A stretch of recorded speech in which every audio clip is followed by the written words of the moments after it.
The Theory of Everything by Dr. Alon Giladi. Sixth article, let's look at the error. Well, E is equal to mc squared, according to the result of the last article of Einstein's Year of Wonders, the fourth article. However, this result is not accurate, even according to current conventional science. According to the currently accepted formulation, E squared is equal to mc squared squared plus pc squared. And why? Because otherwise the claim that light carries energy cannot be sustained. After all, according to current science, light is a massless photon, and if it has no mass, then according to E equal to mc squared, its energy should be zero. However, according to current science, the energy of the photon is not zero. It carries energy, and therefore it must be measured using its frequency multiplied by the speed of light. In other words, if the mass is zero, what remains is the frequency and the speed of light. Hence the formula E squared is equal to mc squared squared plus pc squared. From these things, it follows that the claim of a direct correlation between mass and energy, the claim that it is mass at rest and so on, is fundamentally wrong. Mass is not created from mere energy, and it is not created from a mere field. It is true that within mass there is enormous energy, but this does not mean, neither logically nor practically, that mass is created from pure energy per se. In any case, from this formula, it is certainly not possible to conclude that the mass contained in energy can be created from pure energy. E is a measure of what is in mass. It is not an independent entity that creates mass. Later, we will also see things in the context of fields and in the context of the serious error of modern conventional science, according to which mass is created from a field, from excitation in a field. In other words, from a field whose origin is unknown, and from where it comes, matter was created. This is an error that continues the chain of errors of the two central masters of modern conventional science, a science that went from error to error to error, until the moment of correction arrived. Well, just as 1905 was the year of the breakthrough of the special theory of relativity, and later of the general theory of relativity, it was also, in fact, the common denominator from which the historical separation between the theory of relativity and quantum mechanics occurred. And why? Because that paper, among Einstein's 4 papers from 1905, on the basis of which he was awarded the Nobel Prize, is the paper required for the photoelectric phenomenon, that is, for the phenomenon of light operating in packets, operating in frequencies, operating in quanta, when it carries electromagnetic energy. However, Einstein saw quantumness as a unique phenomenon of light, while reality itself is for him a continuous reality subject to the laws of nature, with the same dimension of space-time, and with the same dimension of both time change and space change. In 1924, a young man submitted his doctoral thesis to the University of Paris, in which he formulated a hypothesis that is now known by his name, the de Broglie hypothesis.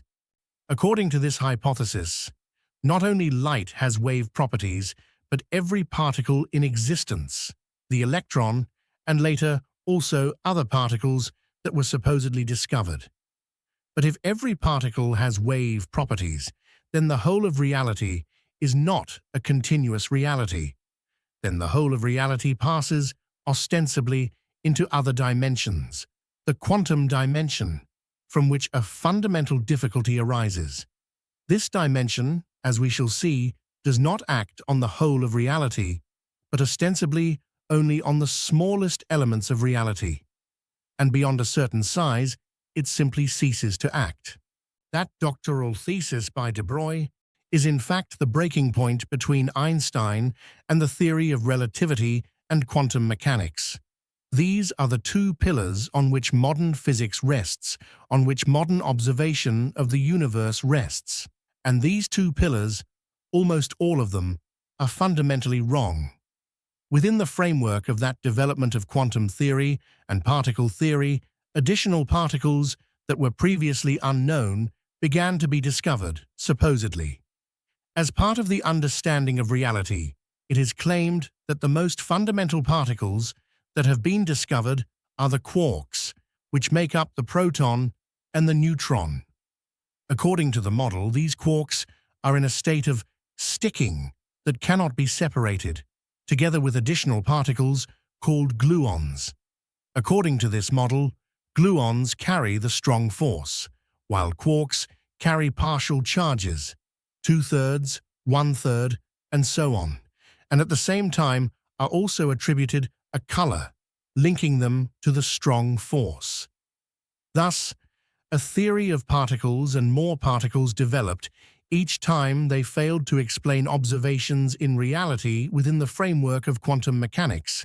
If, for example, a normal phenomenon was observed in nature in which a free neutron decays into a proton, an electron, and something else, attempts were made to explain this using a new force called the weak force. And if there is a force, the weak nuclear force, that causes the neutron to decay into a proton and so on, then according to modular logic, there must also be a particle that carries the weak nuclear force and performs this operation. The same goes in the opposite direction, which is much rarer, a process that occurs in 1 in 10 to the 22nd power, in a certain element of xenon that transforms into another element. That is, a transition from 54 protons and electrons and 70 neutrons to 72 neutrons and 52 protons and 52 electrons. This is an extremely rare phenomenon in nature, and it too has been explained by particles that carry the weak force, the weak nuclear force. And so, within the framework of that observation of the small dimensions of the universe, more and more particles were added. The photons, W particles, Z particles, the neutrino, the Higgs particle, which, according to the claim, is supposed to establish mass, and so on and so forth. And when did those particles appear? Precisely at the moments when we observed reality using a certain model and saw that reality did not fit with it. Then additional particles were introduced. Where did those particles come from? That is a good question. The lion's share of them coming from nowhere. They simply appeared suddenly, and after the process in which they participated, they were as if they had not been, and all of them together neither existed nor were they created. When we look at Einstein's special and general theories of relativity and the quantum theory opposite it, it becomes clear that these are two theories that separated from the same common starting point. Light acting in packets within the framework of the photoelectric effect. They separated from each other because the theory of relativity does not operate in the framework of particles, does not operate in the small dimensions of reality. There, it collapses. On the other hand, quantum mechanics does not operate in the large framework. It stops at a certain size, a very small size, and beyond. Thus, two theories were created here. A separation was created between two theories that were supposedly the central theories for understanding the universe. These separate trends of the two masters deepened, until a situation was created in which every time one of the theories encountered a phenomenon or observation that did not agree with it, new models were developed to continue and sustain it. That is, if the theory of relativity does not work in the framework of small particles, we have quantum mechanics, and if the theory of relativity does not work in the framework of the Big Bang, does not work in the face of black holes, and does not work in the face of the expansion of the universe, then new components are invented to make it work. Dark matter, that causes the universe not to collapse, additional constants that will allow both expansion and non-collapse, and so on and so forth. And so on in quantum mechanics. If something does not work, we say that there is uncertainty. If a phenomenon is seen that appears as both a particle and a wave, we say that it is both a particle and a wave. If we fail to measure the behavior of the small particle, we say that it is not possible to measure, that there is a probability here, that the observer is the one who determines what the outcome will be, and so on. And if there is an unexplained phenomenon in quantum reality, we invent new particles that operate in complete contradiction to the laws of nature, and all this instead of addressing the foundations of science, the foundations of scientific observation. And the basis of scientific observation is simple. If a certain theory does not work, we must check whether it is not a false theory. As Karl Popper says, every scientific theory is a refutable theory, and if it is a theory that cannot be refutable, then it is not a scientific theory. It is very simple. When there is a theory that does not fit with reality, and we repeatedly force reality so that the theory remains valid, we move from error to error to error. In the end, we find ourselves with two masters who have developed as error upon error upon error. And what does this remind us of? It reminds us of moral philosophical development. It reminds us of religious development, error after error after error. And there is a correlation between these and these. Why? Because, as mentioned, it is very convenient in modern times to remain, so to speak, with a relatively true theory. It is convenient to stay with the theory of uncertainty, with the theory of chance. This fits well with concepts of absurdity, ambiguity, the relativity of truth. Truth determined by each individual, personal truth, rather than general truth, and so on. But there is one small thing that does not fit, neither here nor here. The very theories that lead to these conclusions are fundamentally wrong theories. This is what rational science says. A theory that does not fit with reality, the theory must be tested, not to add one more element after another to make it work, but first to test whether the theory itself is true or false.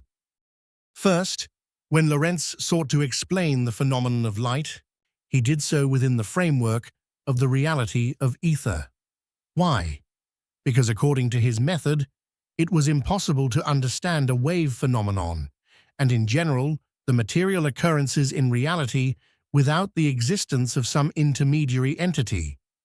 In contrast with Einstein, the ether was removed from the picture, and in its place was the reality of space-time. This reality includes gravity, the development of waves, frequencies, fields, and other phenomena. However, here too, the same fundamental question arises. Why? If we remove the concept of space-time, a mere negation is not enough. An alternative model must be placed in its place, a model that will explain those phenomena that must occur within the framework of some physical reality that mediates between them. The general and framework explanation for this is the theory of the center. According to the theory of the center, the universe is not a balloon that inflates from a point that no longer exists, but a physical reality that began from a certain point that remains in existence at the center of the universe. Around this point, the entire universe revolves by means of the phenomena of attraction and repulsion between its parts. This results in an ordered and rotating universe, and not a universe that expands to infinity in a boundless manner. At this point, we must do what neither Einstein nor others did: ask the fundamental question, why? Why is there space-time? Not because it fits into certain formulas, which in any case do not fit with either the small or the large reality, but because we must first understand what time and what space are. When we understand what time and what space are, we can examine whether there can indeed be an entity of spacetime that can be curved, folded, or moved back and forth in it. A thorough conceptual examination reveals that time and space are not independent entities in themselves. Here, for the purpose of discussion, we must set aside the question of space at the moment of the Big Bang, and before it, and look at the space found within the universe after the Big Bang. Space in the universe is not an entity in itself, but a measurement of relationships between substances. Time in the universe is not an entity in itself, but a measurement of a phenomenon between cause and effect. Therefore, these two dimensions, space and time, are not independent ontological entities, but rather means of measuring phenomena in reality per se. From this follows a fundamental conclusion. In order to understand reality, space and time should not be treated as independent entities, but rather one must return to what is measured by them, to the forces, to the materials, and to the relationships between them, and from this understand the natural reality of the universe. Say from now on, we are indeed in a reality of particles, fields, and forces, but this is not a reality of an ether nor of space-time. It is a reality of a central point, of a central rotation, of a central force, and of a central field, all of them together as the physical foundations for understanding the structure of the universe. According to modern scientific convention, physical reality began with a primordial state in which a single central force existed, from which the four fundamental forces split.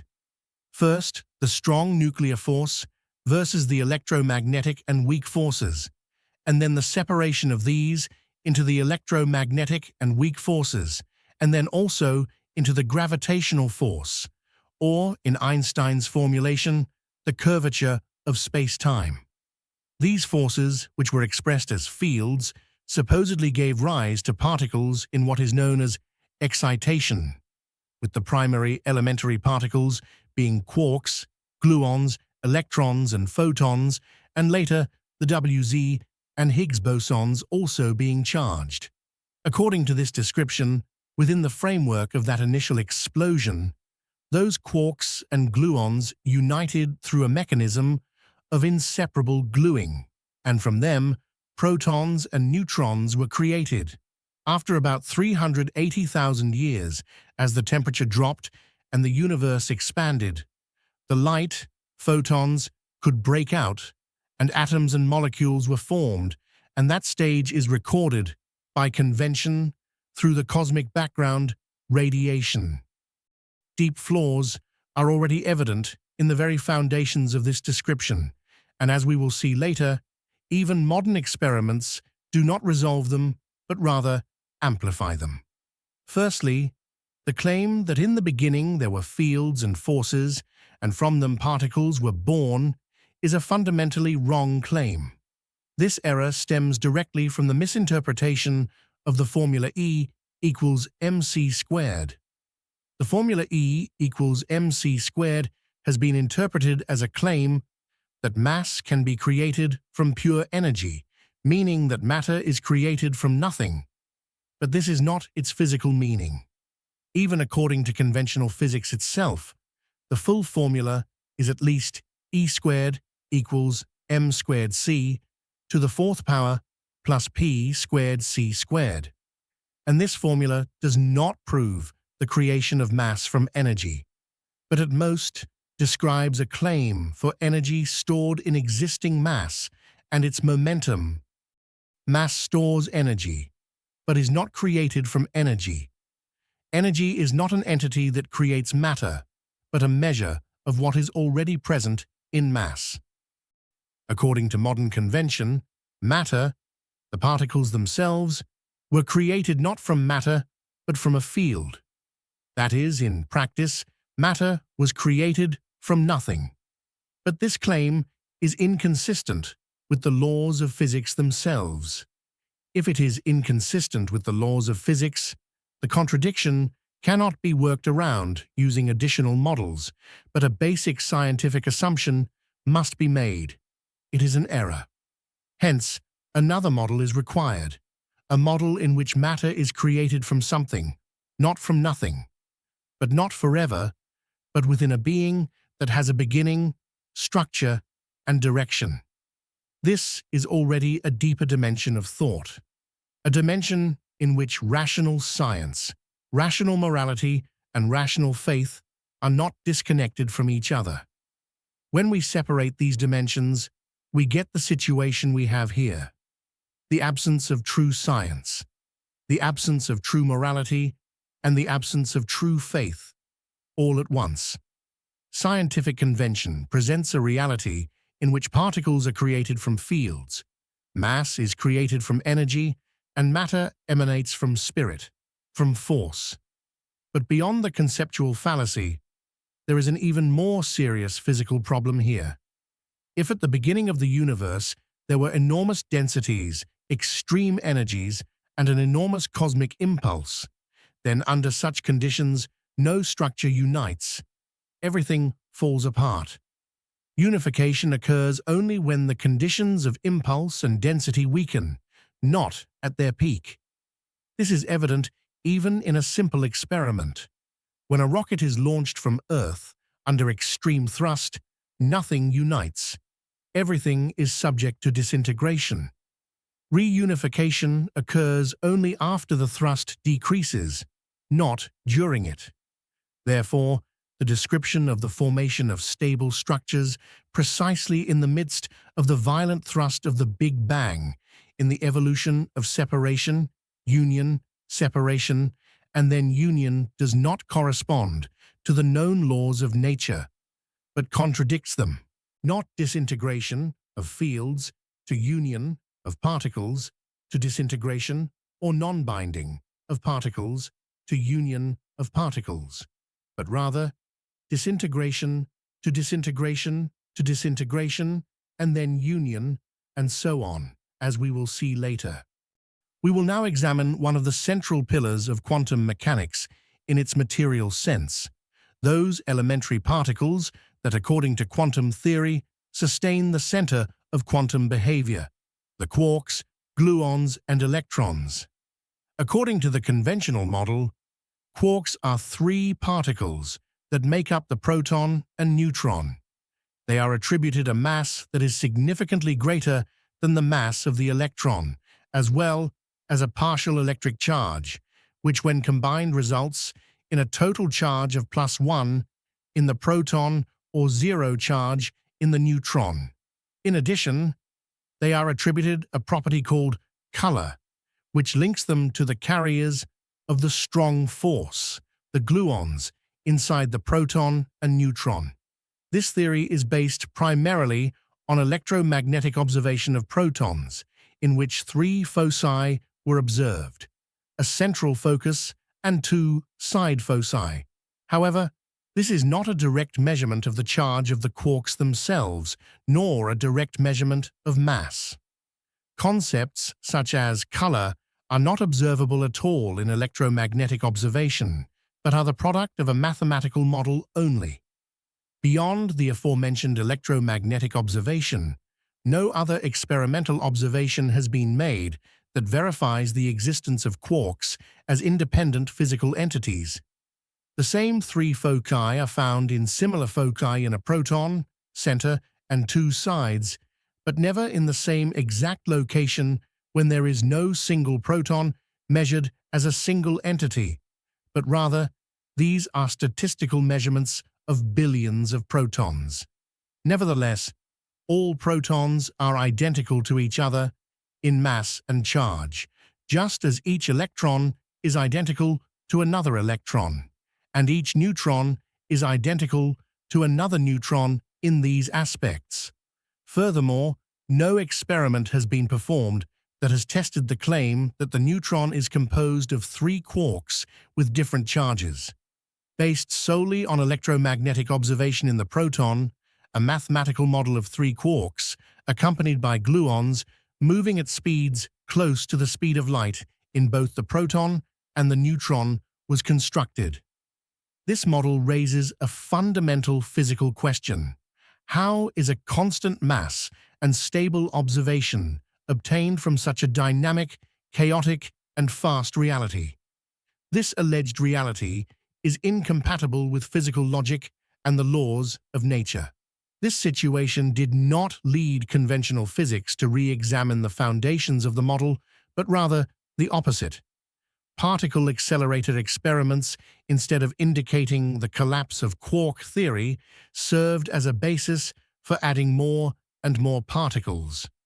In all those experiments, whether in proton-antiproton, proton-proton, or other experiments, the observed result, whether direct or indirect, was always the appearance of electrons or positrons with a certain mass.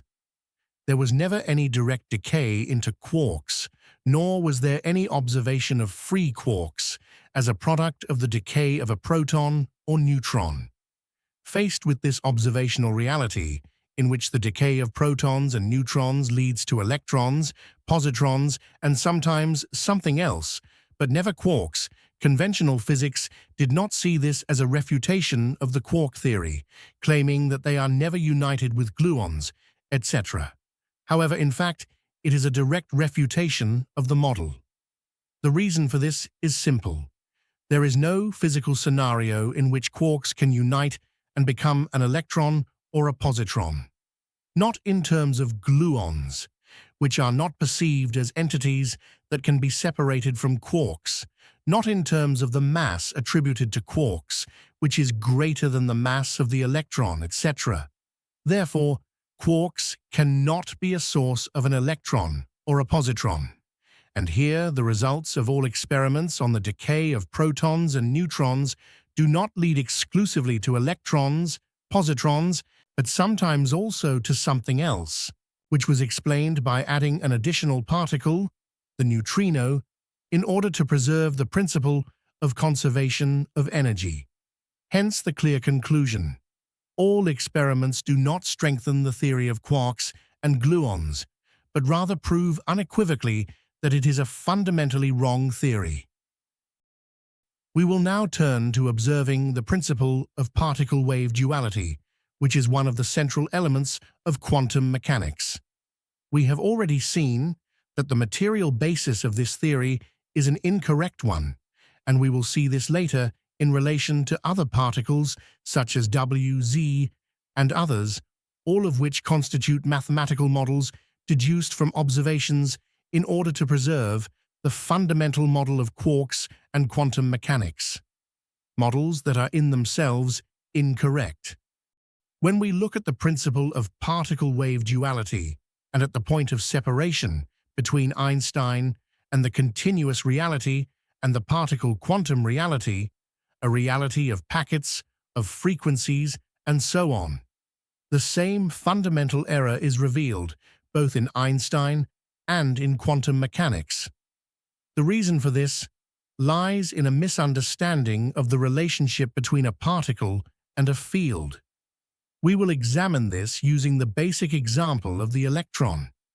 It is known that the electron has a radial electric field, a static field that acts in the form of rays that emanate from the electron in all directions, are perpendicular to it, and continue to infinity.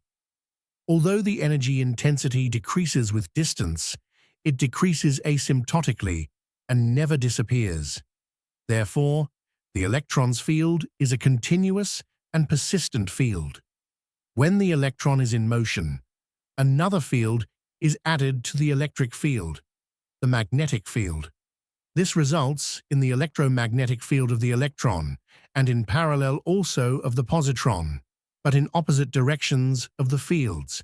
Here lies the source of the confusion. The field is related to the particle in a necessary connection. There is no field without a particle, and there is no field that creates a particle. The field is a property of the particle, and it arises from it. The particle itself is not a wave, but its field behaves like a wave. Therefore, there is no contradiction between a particle and a wave. The wave is not the particle itself, but a phenomenon of the particle's field. When energy is added to the system, a phenomenon called a photon appears, which is devoid of mass. However, this is not an independent particle in the material sense, but a phenomenon that occurs on top of the particle's field.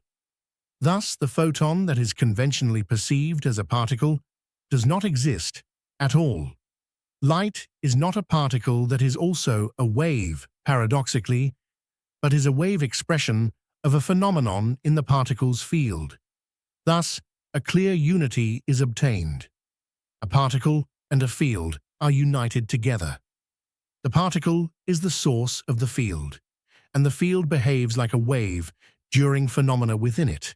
In motion, or with the addition of energy, a wave phenomenon is obtained, without attributing a wave nature to the particle itself.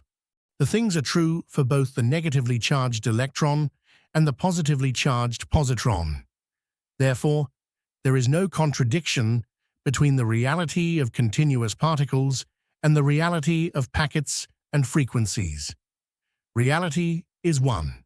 Matter and field are united together, and waves are an expression of the fields of matter, spirit and matter alike, without false duality and without artificial paradox.